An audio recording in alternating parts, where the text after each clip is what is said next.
Julian Thorne looked at the digital guest list for the most important night of his life and did the unthinkable.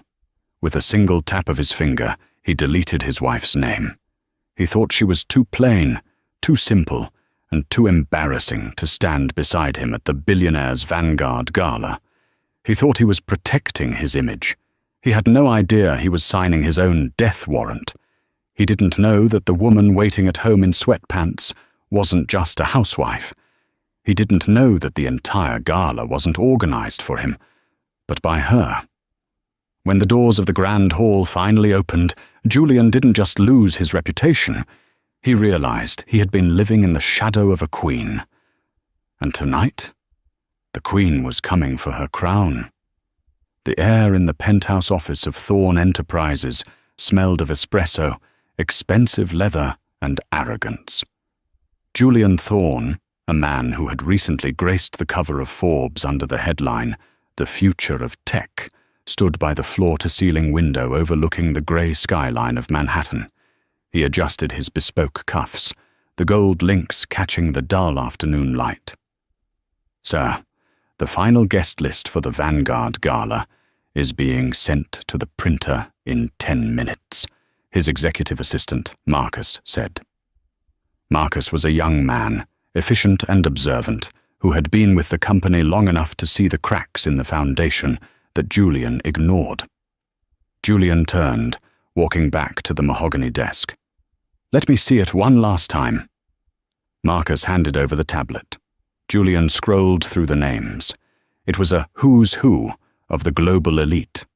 Senators, oil tycoons from Texas, tech moguls from Silicon Valley, and European royalty. It was the night Julian had been working toward for 5 years. Tonight, he wasn't just attending. He was the keynote speaker. He was expected to announce the merger that would make him a billionaire 3 times over. His finger paused on one name near the top of the VIP list. Mrs. Ilara Thorne. Julian's lip curled slightly. A mixture of annoyance and embarrassment flared in his chest. He thought of Ilara. Sweet, quiet Ilara. The woman who wore oversized sweaters, who spent her days tending to her garden on their Connecticut estate, and whose idea of a wild night was baking sourdough bread. She was the woman who had supported him when he was a broke college student. Yes, she had paid the rent when his first startup failed, but that was then. This was now. "She doesn't fit," Julian muttered to himself. "Sir?" Marcus asked, confused. "Ilara," Julian said, his voice cold. She's not ready for this crowd, Marcus. You know how she gets. She stands in the corner holding a glass of water. She doesn't know how to network. She wears dresses that look like they came from a department store rack. Tonight is about power. It's about image." Julian thought about the woman waiting for him in the lobby of the Ritz-Carlton right now. Isabella Ricci. Isabella was a model turned brand ambassador. She was sharp, hungry, and breathtakingly beautiful in a way that demanded attention. She knew how to laugh at bad jokes, how to whisper in the ears of investors, and exactly how to look good on his arm for the paparazzi. "Delete her," Julian said. Marcus blinked, stunned. "Delete? Mrs. Thorne? Sir, she's your wife. It's the Vanguard Gala. It's customary for spouses to—" "I said delete her," Julian snapped, slamming the tablet down on the desk. "I am the CEO of this company, Marcus. I decide who represents us. Ilara is a liability tonight. I need to close the deal with the Sterling Group. If Arthur Sterling sees me with a housewife who can't discuss macroeconomics, he'll think I'm soft. Delete her name. Remove her security clearance. If she shows up, she doesn't get in." Marcus hesitated, a look of deep discomfort crossing his face. He liked Ilara. She remembered his birthday when Julian didn't. She sent soup when he was sick. But he needed this job. "As you wish, Mr. Thorne," Marcus said, quietly, tapping the screen. Elara Thorne. Deleted. Good. Julian straightened his tie, checking his reflection. I'll tell her the event was made. Men only for the board members. She's gullible. She'll believe it. He grabbed his jacket and headed for the door. Send the car around for Miss Ricci. She's accompanying me tonight. Julian walked out of the office, feeling lighter. He felt powerful. He had trimmed the fat. He was ready to conquer the world. He had no idea that the notification of the deletion didn't just go to the event organizers. It went to a secure, encrypted server in a basement office in Zurich, a server owned by the holding company that secretly owned the majority share of Thorne Enterprises. And 5 minutes later, in the garden of their Connecticut estate, Elara Thorne's phone buzzed. Elara Thorne wiped the soil from her hands onto her apron. She was 32, with soft features and eyes the color of polished hazelnut. To the outside world and to her husband, she was Elara the homemaker, the orphan who got lucky marrying a rising star, the quiet woman who was content to stay in the background. She picked up her phone from the patio table. It was a secure alert. Alert: VIP guest access revoked. Name: Elara Thorne. Authorized by Julian Thorne. Elara stared at the screen. She didn't cry. She didn't gasp. She didn't throw the phone. Instead, the warmth in her eyes vanished, replaced by a chill that was absolute and terrifying. She swiped the notification away and opened a different app, one that required a fingerprint, a retinal scan, and a 16-digit passcode. The screen turned black, displaying a gold crest. The Aurora Group. The Aurora Group was a venture capital firm so exclusive it didn't have a website. It controlled shipping lines, pharmaceutical patents, and tech startups. 5 years ago, when Julian's first company was drowning in debt, the Aurora Group had swooped in with an anonymous injection of $50 million. Julian thought he had impressed a group of faceless Swiss investors. He never knew that Aurora was Elara's middle name. He never knew that the money he spent, the penthouse he lived in, and the genius reputation he built was all carefully orchestrated by the woman he had just deleted from a guest list because she was too plain. Elara pressed a contact named simply the Wolf. Mrs. Thorne, a gravelly voice answered immediately. It was Sebastian Vane, the head of legal and security for Aurora. We received the deletion log. Is it an error? No, Sebastian, Elara said, her voice changing. Gone was the soft, submissive tone she used with Julian. Her voice was now crisp, commanding, and dripping with authority. It appears my husband believes I am a liability to his image. Shall we cancel the funding for the merger? Sebastian asked. We can pull the plug on the Sterling deal within the hour. Thorne Enterprises will be bankrupt by midnight. No, Elara said, walking into her house. She untied her apron and let it drop to the floor. That's too easy. He wants an image. He wants power. I'm going to give him a lesson in power. She walked up the grand staircase, her footsteps echoing. Is the dress ready? The custom Givenchy. It arrived from Paris this morning, madam. It's in the vault. Good. And the car? The prototype Rolls-Royce is fueled and waiting at the hangar. Driver is on standby. Excellent. Elara reached her bedroom. She looked at the photo on the nightstand, a picture of her and Julian from 5 years ago. He looked adoringly at her then. Now, he looked through her. He had fallen in love with the money and the fame, forgetting who had given him the map to find them. Sebastian, she said into the phone. Yes, ma'am? Change my designation on the gala guest list. I'm not going as wife of Julian Thorne. How shall I list you? Elara walked into her massive walk-in closet. She pushed aside the row of modest floral dresses Julian liked her to wear. She pressed a hidden panel in the wall. The back of the closet slid open, revealing a climate-controlled room filled with high-fashion couture, diamond sets worth millions, and deeds to properties Julian didn't even know existed. "List me," Ilara whispered, a dangerous smile touching her lips, as the chairman. It's time Julian met his boss. The Vanguard Gala was held at the Metropolitan Museum of Art. The steps were draped in a crimson carpet, flanked by velvet ropes and hundreds of screaming paparazzi. Flashbulbs popped like lightning storms as limousines deposited the world's wealthiest people. Julian Thorne stepped out of a black Mercedes Maybach. He looked impeccable in a Tom Ford tuxedo, but the cameras weren't pointed at him immediately. They were pointed at the woman on his arm. Isabella Ricci was wearing a dress that was barely there, a shimmering silver gown with a slit that went up to her hip and a neckline that plunged dangerously low. She looked like a movie star. She soaked in the attention, blowing kisses to the press. "Julian! Julian!" a reporter from Vanity Fair shouted. "Over here! Who is the stunning lady?" Julian smiled, the smile of a man who thought he had won the lottery. He placed a possessive hand on Isabella's waist. "This is Isabella. She's consulting for Thorne Enterprises on our new branding." "Where is your wife, Ilara?" another reporter yelled. "We heard she was coming." Julian's face didn't twitch. He had practiced the lie in the car.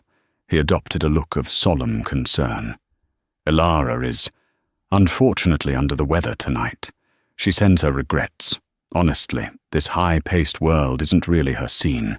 She prefers the quiet of home." "Is it true the Sterling merger is happening tonight?" "You'll have to wait for the keynote speech," Julian winked, guiding Isabella up the stairs. Inside, the great hall was transformed. Towering floral arrangements of white orchids, champagne flowing from crystal fountains, and a live orchestra playing soft jazz. The room was filled with sharks. Julian navigated the room, shaking hands. "Julian, my boy," a booming voice echoed. It was Arthur Sterling, the man Julian needed to impress. Sterling was 60, grey-haired, and built like a linebacker. He was the CEO of Sterling Industries. "Arthur?" Julian shook his hand firmly. "Wonderful evening." Arthur looked at Isabella, then back at Julian. His eyebrows knitted together. "I thought Ilara was coming. I was looking forward to meeting her. My wife is a big fan of her. Charitable work." Julian laughed nervously. "Charitable work? Ilara mostly just gardens." "No, she's sick. Migraine. Terrible thing. This is Isabella, my, creative director." Arthur Sterling didn't smile. He looked at Isabella, who was checking her makeup in the reflection of a spoon, and then looked at Julian with a strange mix of pity and suspicion. "I see. Well, the board of the Aurora Group is sending a representative tonight to oversee the signing. A special guest. Did you know?" Julian paused. "Aurora. They usually just send lawyers. Who is it?" "I don't know." Arthur lowered his voice. "But rumors say the chairman is coming in person. No one has ever seen him. They say he holds the deed to half of Manhattan." Julian felt a thrill of excitement. If he could impress the chairman of the Aurora Group, his power would be absolute. "I'll make sure to charm him, whoever he is." "I'm sure you will," Arthur said dryly, moving away. Julian grabbed a glass of champagne and turned to Isabella. "Did you hear that? The chairman is coming. This is it, Bella. After tonight, I won't just be rich. I'll be untouchable." Isabella giggled, running a finger down his lapel. "You're already a king, baby. Forget about that boring wife of yours. Tonight is our coronation." Suddenly, the music stopped. The murmur of the crowd died down. The massive oak doors at the top of the grand staircase, which had been closed, began to rumble. The head of security for the gala stepped into the middle of the room with a microphone. He looked nervous. "Ladies and gentlemen," his voice boomed, Please clear the center aisle. We have a priority arrival." "Who could it be?" Isabella whispered. "The president?" Julian scoffed. "Probably the chairman of Aurora. Watch this. I'm going to be the first to shake his hand." Julian stepped forward, dragging Isabella with him, positioning himself right at the base of the stairs. He wanted the photo op.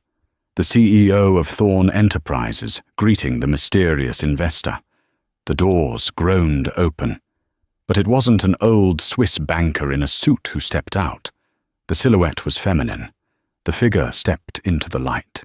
A collective gasp rippled through the room, so loud it sucked the oxygen out of the air. The woman standing at the top of the stairs was wearing a gown of midnight blue velvet, encrusted with real crushed diamonds that caught the chandelier light like a galaxy. It was regal, imposing, and utterly breathtaking.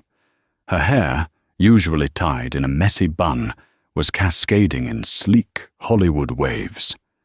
Around her neck sat the heart of the ocean, or a sapphire so large it looked like it. She didn't look down. She looked straight ahead, with eyes like cold steel. Julian dropped his champagne glass. It shattered on the floor, spraying shards over Isabella's shoes, but neither of them noticed. Julian squinted. His brain couldn't process what he was seeing. It looked like Ilara, but it couldn't be. Ilara was at home. Ilara was plain. Ilara was deleted.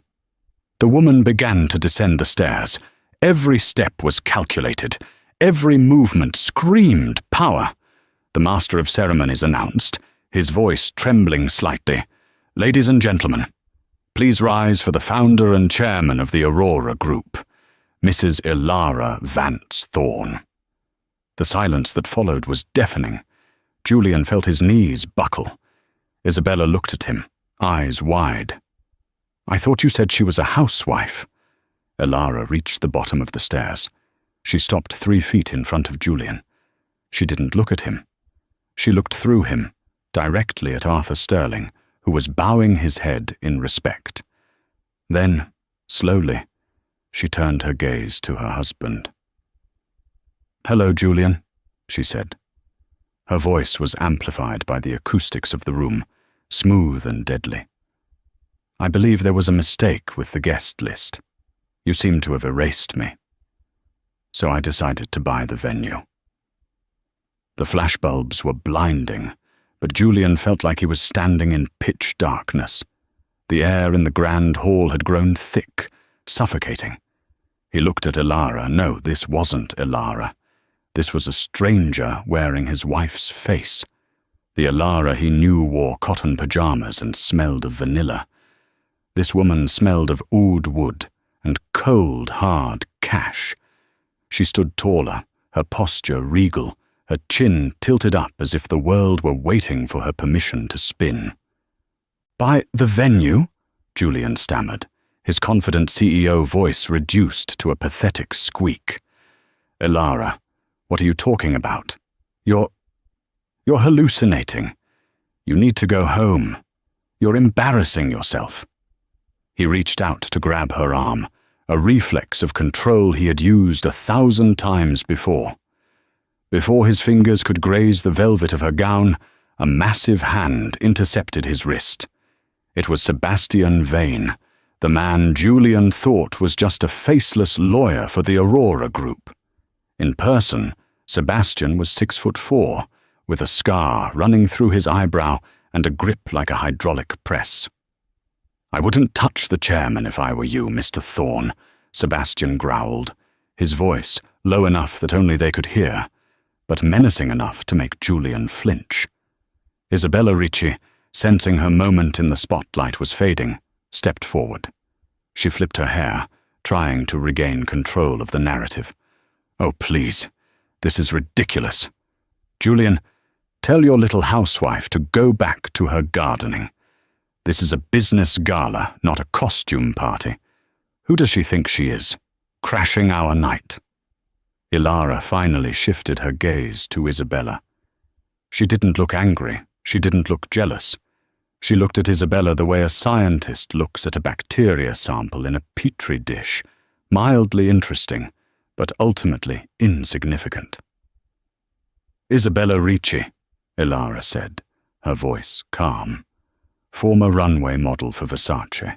Dropped in 2021 for unprofessional conduct. Currently barely making rent on a studio apartment in Soho, which, incidentally, is owned by a subsidiary of the Aurora Group. Isabella's jaw dropped. How do you— I know everything, my dear, Ilara said, stepping closer. I know you've been charging your Uber rides to Julian's corporate card. I know you're wearing a loner dress that has to be returned by 9 a.m. tomorrow. And I know you think you've caught a big fish. Ilara glanced at Julian, a flicker of amusement in her eyes. But you didn't catch a whale, Isabella. You caught a remora, a parasite attached to a much larger host. Ilara turned her back on them, facing the crowd of stunned billionaires. Arthur, she said, extending a hand to Arthur Sterling. Arthur Sterling, the titan of industry, didn't hesitate. He took her hand and kissed the ring, a sapphire signet ring with the Aurora crest. Madam Chairman, I had heard rumors the Aurora Group was led by a woman, but I never suspected— well, it is an honor. The honor is mine, Arthur, Ilara smiled, a dazzling professional smile that Julian had never seen. I apologize for the delay. My husband seemed to have misplaced my invitation. Shall we proceed to the main table? We have a merger to discuss. But I'm the keynote speaker, Julian shouted, desperation clawing at his throat. This is my company, Thorn Enterprises. Ilara paused. She turned her head slightly over her shoulder. Is it Julian? She asked softly. Who paid off your initial loans? Aurora. Who bought the patents for your tech? Aurora. Who covers the insurance policies? Aurora. You are the face, Julian. A handsome face, I'll admit. But I am the spine. And tonight, I think it's time for a spinal tap. She walked away, arm in arm with Arthur Sterling, the crowd parting for her like the Red Sea. Julian was left standing at the foot of the stairs, the shards of his broken champagne glass crunching under his polished shoes. The dinner service was an exercise in torture for Julian. Usually he sat at the head of the table, the center of attention. Tonight, the seating chart had been digitally rearranged in real time. Ilara sat at the head of the platinum table, flanked by Arthur Sterling and the Senator of New York. Julian found his name card at table 42. It was near the kitchen doors. Isabella had vanished. The moment she realized Julian wasn't the power player, she had slipped away into the crowd, likely looking for a new target. Julian was alone. He watched from across the room as Ilara laughed at something Arthur said. She looked radiant. She was drinking vintage Pinot Noir, a wine Julian had told her was too complex for her palate just last week. She was speaking fluent French to the diplomat on her left. Julian didn't even know she spoke French. He couldn't take it anymore. Fueled by humiliation and 3 glasses of whiskey, Julian stood up and marched across the room. The murmuring stopped as he approached the head table. Enough! Julian slammed his hand down on the white tablecloth, rattling the silverware. Stop the act, Ilara. You've had your fun. You've embarrassed me. Now, sign the papers with Arthur so I can go home. Arthur Sterling looked up, unimpressed. Julian, we are in the middle of a discussion about global supply chains, something you struggled to explain in our last meeting. She doesn't know anything about supply chains, Julian spat, pointing a shaking finger at his wife. She sits at home and plants hydrangeas. I built this company. Me! I worked 18-hour days. Ilara set her wine glass down. The sound of the glass touching the table echoed in the silent hall. You worked 18-hour days? Ilara asked quietly. Let's clarify that, shall we? You spent 4 hours in the office. You spent 3 hours at lunch. You spent 2 hours at the gym. And you spent the rest of the time entertaining clients like Isabella. That's a lie, is it? Ilara gestured to the massive screen behind the stage, usually reserved for the keynote presentation. She pressed a button on a small remote concealed in her hand. The screen flickered to life. It wasn't a PowerPoint about profits. It was a series of financial documents. These, Ilara narrated, her voice projecting clearly, are the unauthorized withdrawals from the Thorn Enterprises R&D Fund.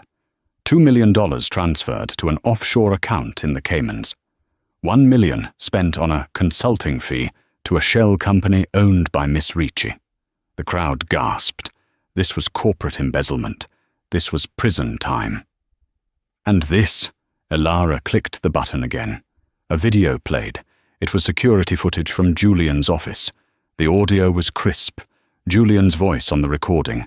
I don't care about the safety protocols. Just bypass the regulations. If the battery explodes, we'll blame the supplier. I need the stock price to hit $400 by the gala so I can cash out and divorce Ilara. She's dead weight. The silence in the room was absolute. It was the silence of a grave. Julian stared at the screen, his face draining of color. He looked like a ghost. Where? How did you get that? I own the building, Julian, Ilara said, standing up. She towered over him, even though he was taller. Her presence was mountainous. I own the servers. I own the cameras. I own the very chair you sit in. Did you really think you could steal from my company, plan to leave me destitute, and erase me from my own life without me noticing? She leaned in close, her voice a whisper that screamed. I watered you like a plant, Julian. I gave you sunlight. I gave you soil. But you turned out to be a weed. And you know what I do to weeds? I pluck them out, Ilara finished. Her voice wasn't loud, but in the acoustic perfection of the Metropolitan Museum's Grand Hall, it struck with the force of a gavel. The room, filled with the titans of industry, was frozen in a tableau of shock. Waiters stopped pouring wine. The string quartet, sensing the violence in the air, had lowered their bows. Julian Thorne stood by the head table, his face a mask of fracturing plaster. He looked at the screen where his secret offshore accounts were still displayed in high definition, red numbers glowing like fresh wounds. He looked at Arthur Sterling, whose face had turned a shade of purple, usually reserved for bruised fruit. Then he looked at Ilara. For a moment, the old Julian resurfaced, the master manipulator who had charmed investors and seduced the press for a decade. He forced a laugh. It was a wet, jagged sound that grated on the nerves. This, Julian gestured wildly at the screen, turning to face the crowd. This is incredible theater. Bravo, Ilara. Really, I'm impressed. He walked toward Arthur Sterling, spreading his hands in a gesture of camaraderie. Arthur, gentlemen, surely you see what this is. It's a deep fake, AI generation. My wife has evidently hired some very expensive hackers to create a smear campaign because she's emotional. We're going through a rough patch at home. She's hysterical. He leaned in closer to the microphone, his voice dropping to a conspiratorial whisper. You know how women get when they feel neglected. They invent stories. They seek attention. I built Thorn Enterprises from a garage. Do you really think I would jeopardize my life's work for pocket change? A murmur went through the crowd. It was the sound of doubt. Julian was charismatic. He was one of them. For a terrifying second, it seemed his gaslighting might work. Ilara didn't flinch. She didn't scream. She simply tapped the tablet she was holding. Pocket change? Ilara asked, her voice cutting through his performance. Let's talk about the battery protocol, Julian. On the massive screen behind her, the financial documents vanished. They were replaced by a grainy, black and white video feed. The timestamp was from 3 weeks ago. The location, the executive lounge of the Ritz-Carlton. Julian froze. His blood ran cold. He remembered that night. He had been drinking with the CFO of a rival tech firm, bragging. The video played. The audio was crystal clear. Julian, on screen, holding a scotch. The engineers are whining about the thermal runaway on the new Model X phone battery. They say if it charges for more than 4 hours, there's a 5% chance it catches fire. Rival CFO, off screen. Jesus, Julian. You're going to delay the launch? Julian, laughing, taking a sip. Delay? And miss the Q4 bonus? Hell no, we ship it. If a few phones melt, we blame the user. We call it improper charging habits. I've already drafted the press release. As long as the stock hits $400 by the gala, I'm cashing out anyway. I'll be divorced and living in Monaco before the first lawsuit hits. The video ended. The screen went black. The silence that followed was different. It wasn't the silence of shock anymore. It was the silence of absolute, unadulterated disgust. Arthur Sterling stood up slowly. He was a man who had ruthlessly acquired companies, a man who was no stranger to corporate warfare. But he was also a man who prided himself on honor. He looked at Julian as if he were looking at something he had scraped off his shoe. You were going to let them burn, Arthur said, his voice trembling with rage. My granddaughter uses a Thorn phone. You were going to let it explode in her hands for a quarterly bonus? Arthur, wait, that's out of context, Julian stammered, backing away as the older man advanced. It was locker room talk. It was a joke. Security, Arthur roared, slamming his fist onto the table. Get this criminal out of my sight before I forget I'm a civilized man. 2 uniformed guards stepped forward from the shadows, but Alara raised her hand. They stopped instantly. She was the commander-in-chief tonight. Not yet, Alara said softly. She walked around the table, the train of her midnight blue gown sweeping across the floor. She approached Julian. He was trembling now, sweat beading on his forehead, ruining his makeup. You called me hysterical, Julian, Alara said, standing toe-to-toe with him. You said I was emotional. But look at the facts. I saved the company you tried to destroy. I protected the customers you viewed as collateral damage. I am the only reason you aren't already in handcuffs. Alara, please. Julian's voice cracked, shifting instantly from arrogance to pathetic begging. He grabbed her hand, his palms clammy. Alara, baby, listen to me. I was drunk. I didn't mean it. The stress, the pressure, it broke me. You know me. I'm your husband. We're a team. Remember the cottage? Remember our vows? He fell to his knees, sobbing theatrically, clutching the fabric of her dress. I'll fix it. I'll fire Isabella. I'll donate the money. Just don't let them take me. Don't ruin me. I love you, Alara. I've always loved you. The crowd watched, mesmerized. It was a pathetic display. The king of tech was on his knees, weeping into velvet. Alara looked down at him. Her face was unreadable. For a fleeting second, a memory flashed in her mind. Julian bringing her soup when she had the flu, years ago. Julian holding her hand at her mother's funeral. But then, she looked at the screen again. She saw the timestamp. 3 weeks ago. While he was planning to let phones explode, she had been planning his birthday party. She gently, but firmly, pulled her dress from his grip. You don't love me, Julian, she said, her voice filled with a profound, final sadness. You love the way I make you look.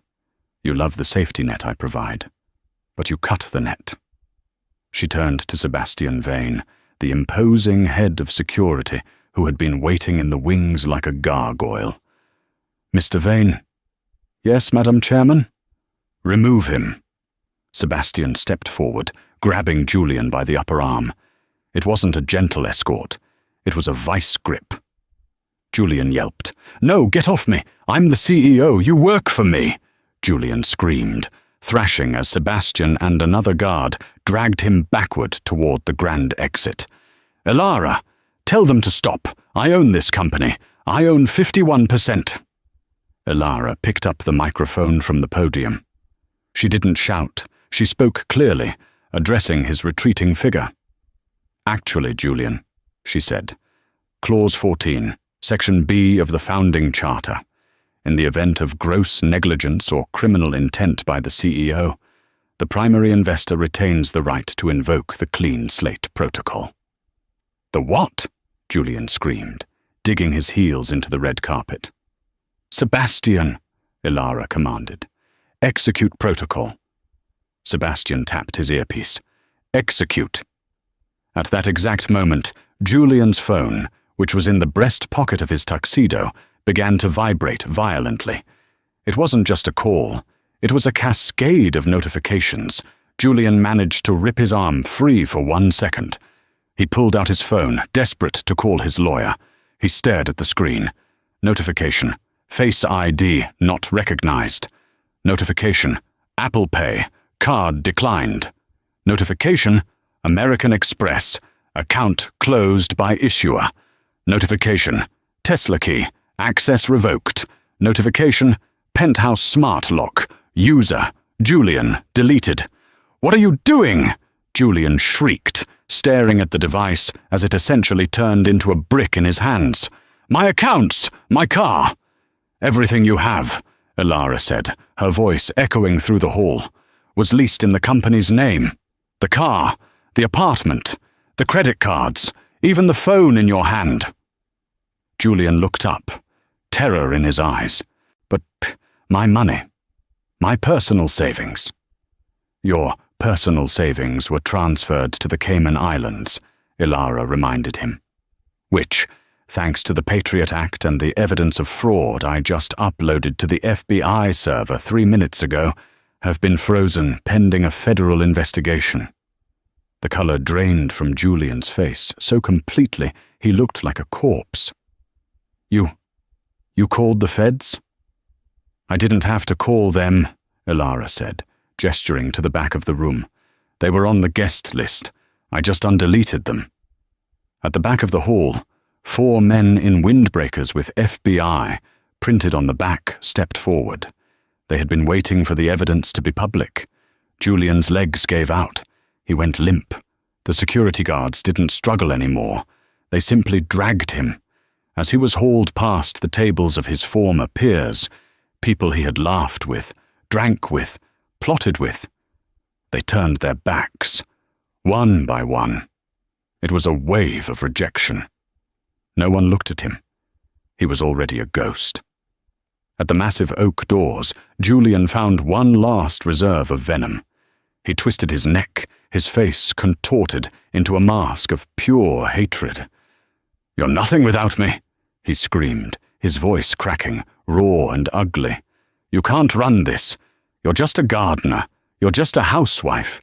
You'll burn this company to the ground in a week. Elara stood alone on the stage. The spotlight hit her, making the diamonds on her neck blaze like stars. She looked at the man she had wasted 10 years on. She didn't look angry anymore. She looked powerful. I am not a housewife, Julian, she said into the microphone, her voice calm, resonant, and final. She paused, letting the words hang in the air. I am the house, and the house always wins. The heavy doors slammed shut, cutting off Julian's final scream. For 3 seconds, there was silence. Then Arthur Sterling began to clap. It was a slow, rhythmic clap. Then the senator joined in. Then the models.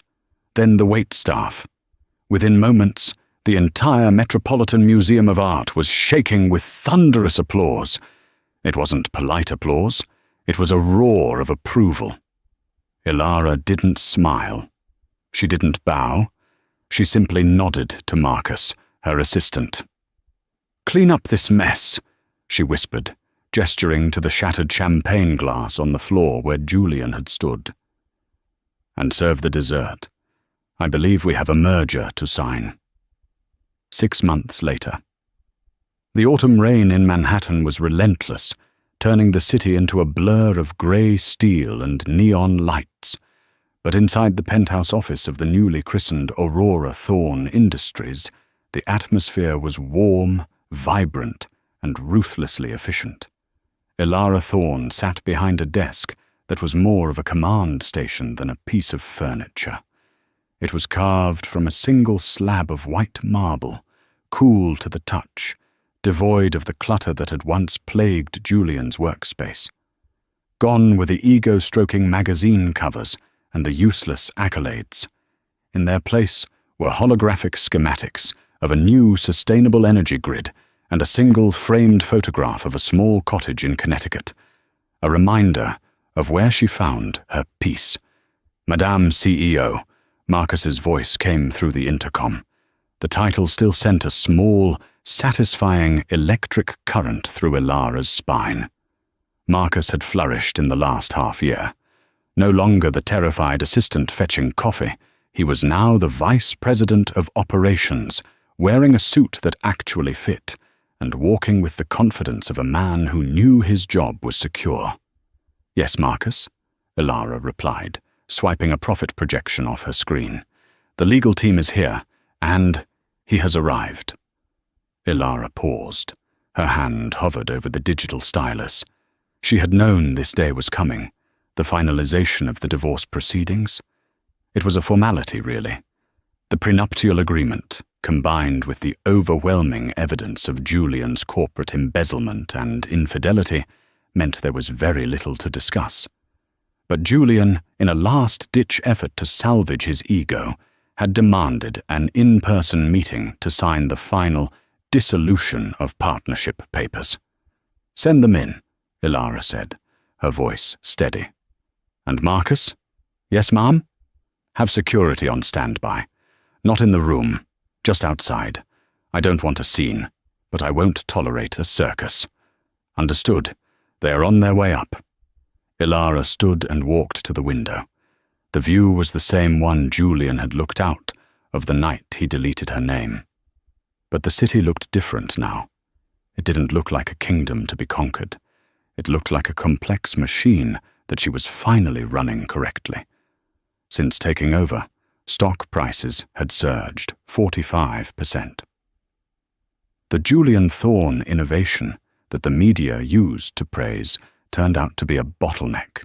Without his micromanagement and fear-mongering, the engineers were finally free to create. The elevator doors chimed. Elara turned.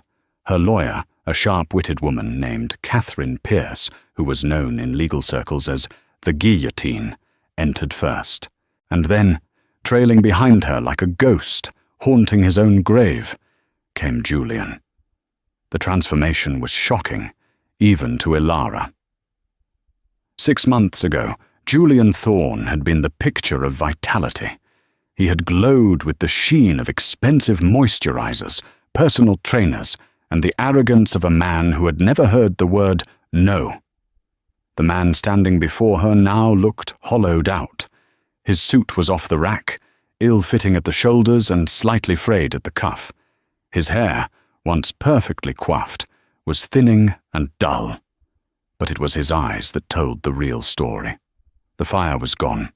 In its place was a muddy mixture of resentment, exhaustion, and a desperate, clawing hope. "Elara," Julian said. His voice cracked. He cleared his throat, trying to summon the ghost of his old authority. "You changed the decor. It's a bit cold, isn't it?" "It's efficient," Elara said, not inviting him to sit. "Sit down, Julian. Let's get this over with. I have a board meeting in 20 minutes. Julian flinched at the dismissal. He sat in the chair opposite her, a chair that was noticeably lower than hers. A subtle psychological tactic Elara had implemented for all negotiations. Catherine Pierce slid a thick black folder across the marble desk. Mr. Thorne, as per the mediation, this is the final decree. You are surrendering all claims to Thorne Enterprises, the Connecticut estate, and the Manhattan penthouse. In exchange, Mrs. Thorne has graciously agreed to absorb the outstanding legal fees for your embezzlement trial, provided you plead no contest and accept the probation deal. Julian stared at the papers. His hands were shaking. I built this, he whispered, looking around the room. I picked out those sconces. I chose the carpet in the hallway. You chose the decor, Julian, Ilara corrected him, gently but firmly. I paid for it. There is a difference. Julian looked up, his eyes wet. Is that all I was to you? An investment? A project? Ilara sighed. She walked around the desk, leaning against the edge, looking down at him. No, Julian. You were my husband. I loved you. I loved you enough to hide my light so yours wouldn't be shadowed. I loved you enough to let you take credit for my strategies. I loved you enough to let you believe you were the king, while I quietly laid every brick of the castle. She crossed her arms. But you didn't want a partner.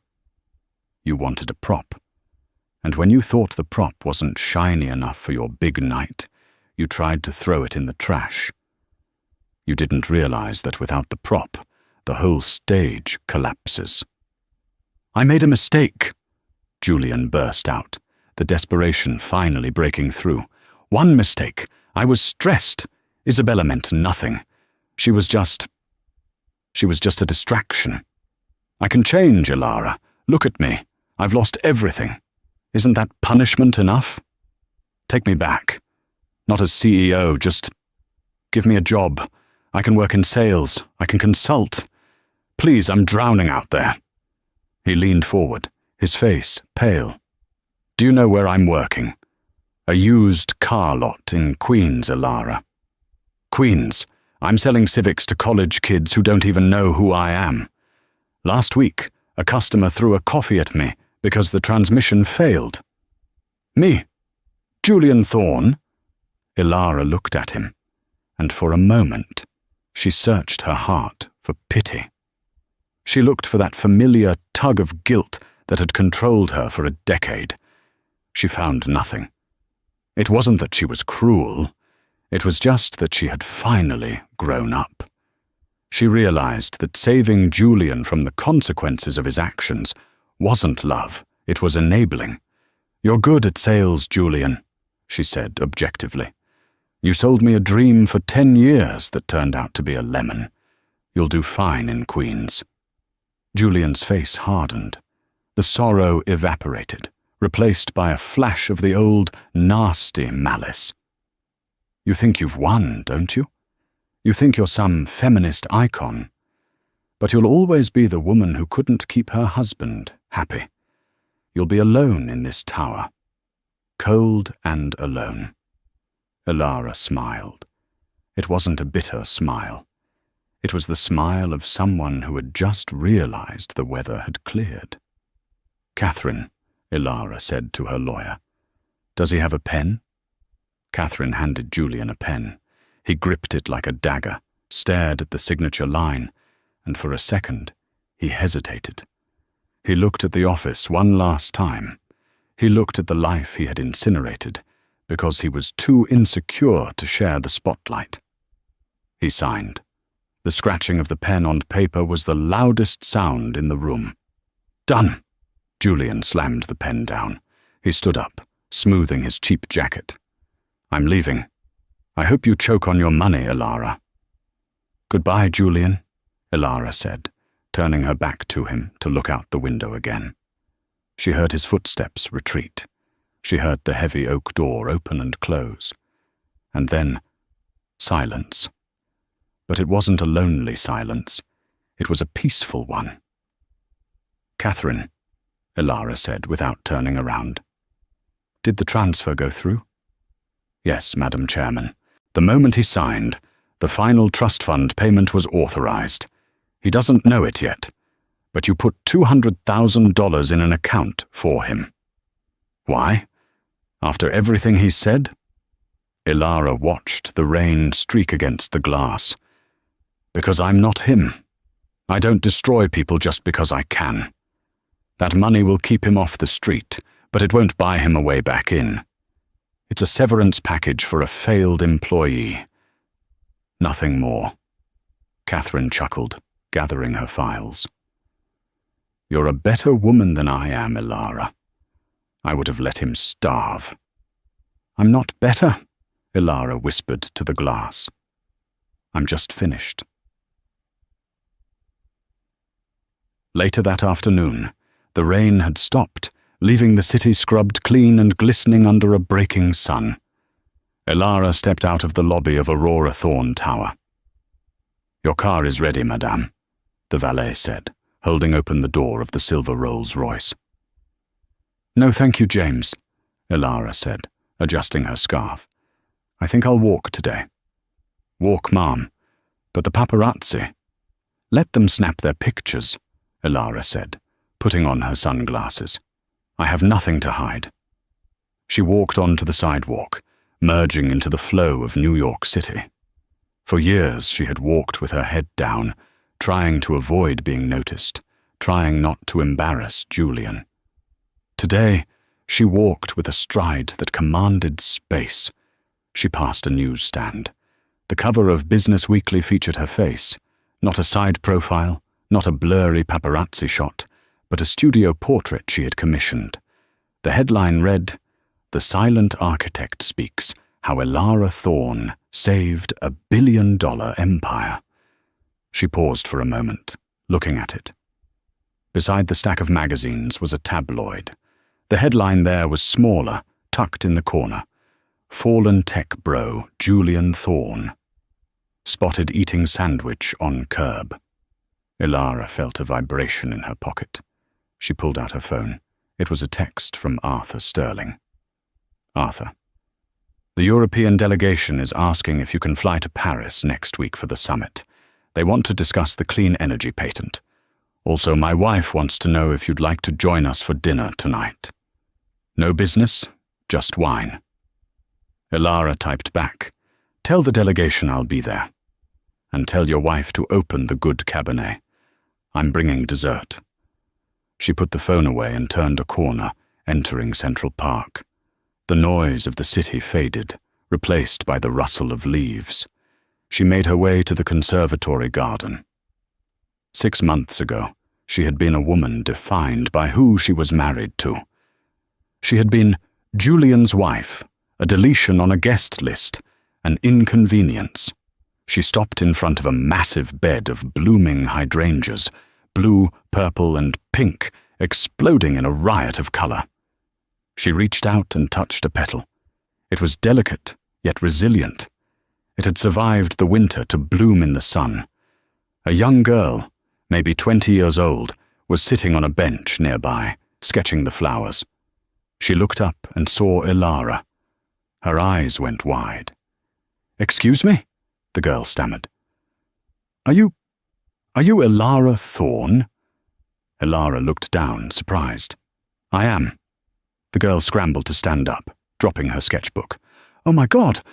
I saw your speech at the shareholders' meeting online, the one about owning your own value. I just wanted to say, thank you. My boyfriend told me my art was a waste of time, that I should just help him with his startup.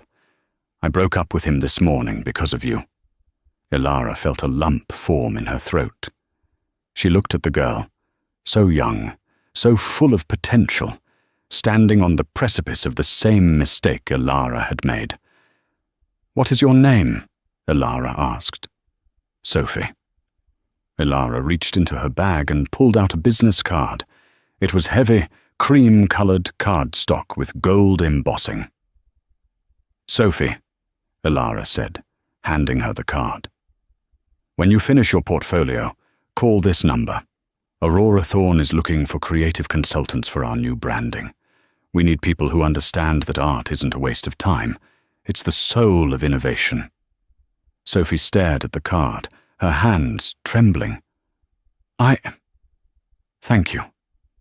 Thank you so much." Don't thank me, Ilara smiled, and this time the smile reached her eyes, lighting them up like the diamonds she now wore openly. Just promise me one thing. Anything, Sophie breathed. Never let anyone delete you from your own story. If they try to erase you, you pick up the pen and you write them out of the next chapter. Ilara turned and walked away down the winding path, the afternoon sun casting a long, strong shadow in front of her. She wasn't going home to an empty house. She was going home to a life that was finally, completely, and unapologetically full. Julian thought power came from a title, a suit, and a guest list. He learned the hard way that real power isn't loud. It doesn't need to shout to be heard. Real power is the quiet confidence of the person who holds the keys to the castle while everyone else is just renting a room. Ilara Thorne showed the world that you should never mistake silence for weakness, and you should never, ever delete the person who built your throne. What would you have done if you were Ilara? Would you have taken him back when he begged on his knees, or did he get exactly what he deserved? Let me know in the comments below. I read every single one. If you enjoyed this story of sweet revenge and justice, please hit that like button. It really helps the channel grow. And don't forget to subscribe and ring the notification bell so you never miss a story. We have a shocking new drama coming tomorrow that involves a cheating groom and a secret microphone. You won't want to miss it. Thanks for watching, and remember, be careful who you underestimate.